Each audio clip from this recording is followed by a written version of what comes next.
at the Butte County Industrial Museum. Yeah, my name is Charles Townsend, and I'm on the board of directors. Also, primarily, I work on the historical side of things here and involved in the collection of artifacts. So I'm also a member of the Beaver County Historical Research and Landmarks Foundation, which is in up in come on, up near Baden, and I'm on the board of directors there. Cool, great. Thank you so much again for your time today. I was searching around for when we're doing our documentary for the turtle and also for Travers and trying to find like people who are connected. And the reason why I did try to reach out to you is because it gives it this more heart. It gives it more weight when people are connected to it. Mm-hmm. And why I'm saying that is you are connected to it because your dad used to work at the R.E. Chambers factory. Chambers, right? Yeah. What did they make? Well, the primary thing that he was involved with were rides of various kinds for the amusement parks.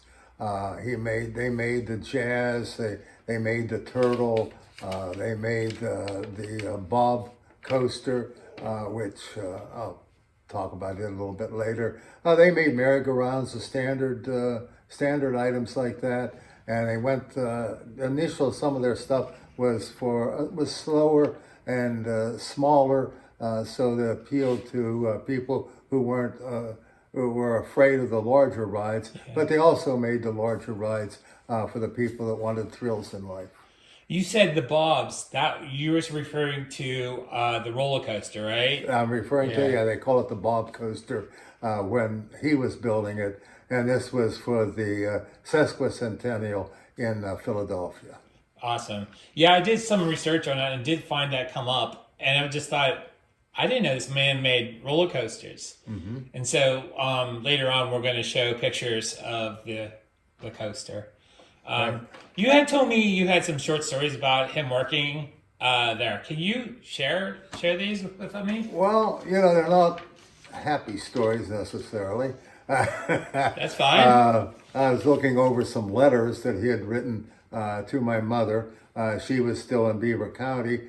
He was out in Philadelphia for months on end, and he wrote these really sad letters. I didn't know this side of my dad very well, but he was miserable, separated from the person he loved, living with in an apartment sort of situation with other workers.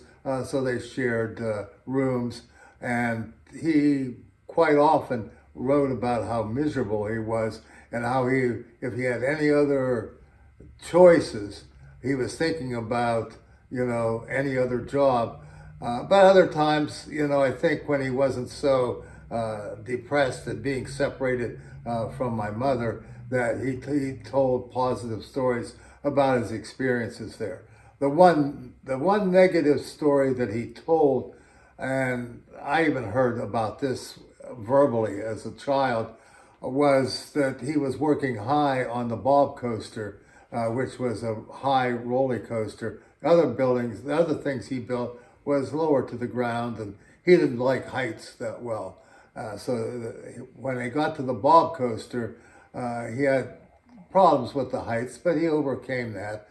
But one time he was up drilling holes with a device, a drill of some kind, to connect in the Bob coaster. And when he tried to pull it out, it stuck. And then he kept putting more pressure on it, and it went backwards. And just was able to catch himself with one piece of metal here before he would have plunged, obviously, to his death. So that was a time of reconsideration about what he wanted to do. Now he finished his stint there. They got everything up and running. But as soon as he was able to come back to Beaver County, he started working for furniture company, Okay. and put that experience behind it. What was the years that he worked for them? Was it? It was mostly from the letters that I've seen, because the sesquicentennial was 1826. He began working in the winter of 1825, early 1826, right up to the time that they opened up in the summer for the sesquicentennial. Yeah, so we could even assume, like, even today's standards, how they do produce and manufacture and then assemble these rides today, it's way different from what it was last during that time period. Mm-hmm. You know, the safety protocols are totally different. So that's pretty amazing to think that they would let them crawl up there to do that thing and just not even have the tied in to be tied in. Not safety tied or Yeah. anything. Yeah. All right, that's awesome, man. Yeah. Thank you so much. Right.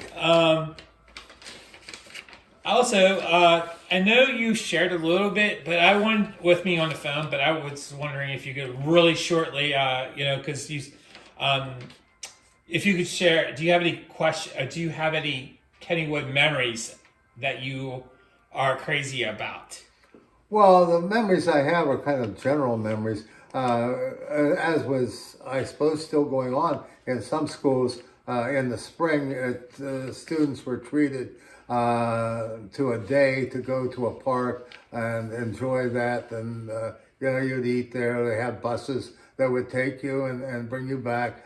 Some of those days were spent at Idora, some of those years. But once in a while, then we would go to Kennywood, which was a bigger experience by far. And I can remember just the massiveness of that, the sounds, which as a farm boy, I was born and raised on a farm, was a totally different world than the one that I, had populated before that. And never having traveled to big cities, biggest city I traveled to probably by that time was Beaver Falls.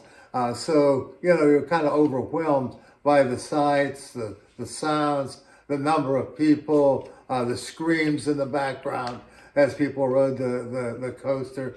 So, I remember doing some of the rides. I remember the one that whirled around that some kind of octopus or something, and how that was kind of a scary experience to me. Unexperienced to those kind of rides. Yeah. Were you conscious of like the rides?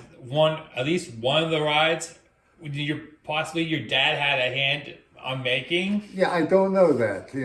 That's an interesting question, but I don't know that he worked on building any of the rides there. He might have, but it never came up in any conversation I ever had. Cool, thank you. I guess we have two more real quick. Okay. Do you believe rides like the Turtle and the Caterpillar that Travers built have historical significance, and why? Well, as a historian, I think almost everything in our world has some historical significance. It's part of the architecture that has been put into the creation. So I do believe that these rides and the experiences that they have given people and the history that they have accumulated, that it's vital that we try to restore and at least a few examples of these things.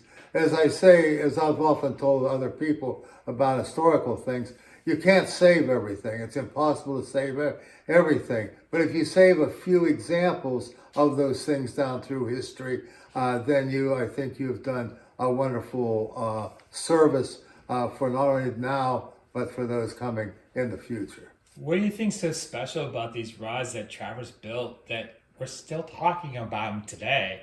I mean, he started this business in 1920s, early 1900s, early and we're still 1900s. talking about today, and we're still riding them. I mean, what do you think's so special about them? About the rides? Well, I think they were an early stage of what you see today when you go to Kennywood and you have this blistering speed and things going in circles and the excitement of these monster rides. But here was the beginning of those things, and it's how the creation unfolds. It's an unfolding process, and so you have things on a simple level as they got started, and you can now compare those with where a lot of things are today. And in some cases, the experience you have with the older, simpler things are maybe more gratifying than the high-speed screamers that you see there today. Do you believe that maybe, it's just maybe, part of it is too that our memories and are connected to these machines. You think about it, because we go to these picnics.